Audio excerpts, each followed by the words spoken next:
El Museu Juan Cabré de Calaceit és un referent per als amants de l'art contemporani. L'equipament acull periòdicament propostes artístiques de creadors aragonesos reconeguts. L'última mostra ha estat la de Fernando Navarro, una exposició que recorre més de 50 anys de trajectòria i que posa el foco en dos de les seues grans passions, l'escultura i el collage. Sobre el títol «He roto algo? Apologia del fragmento», la mostra ha reunit 29 peces creades majoritàriament en els últims anys. Són obres que busquen cuestionar los límits de la creació artística.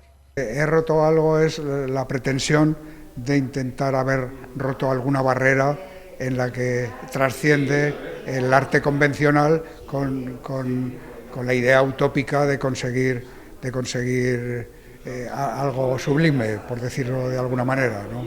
Entre les peces destaquen els collages de la sèrie Danner Carton, fets amb cartolines retallades, i també unes colorides escultures metàl·liques de gran format que al·ludeixen a les figures geomètriques.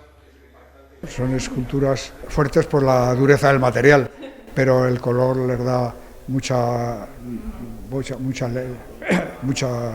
suavidad y las eleva. Incluso la torre esta que se ve, que es como un eso, tiene la idea del círculo, el triángulo y el cuadrado, que también en las vanguardias Malevich también trabajó con esa idea de estos colores y estas geometrías. L'autor s'inspira en les avantguardes de principis del segle passat. Desde principios del siglo hasta el 30 del siglo pasado, toda esa obra me ha interesado siempre mucho, tanto el futurismo, el dadaísmo, las vanguardias rusas, sobre todo Malevich. Es un artista que siempre me ha interesado mucho su obra.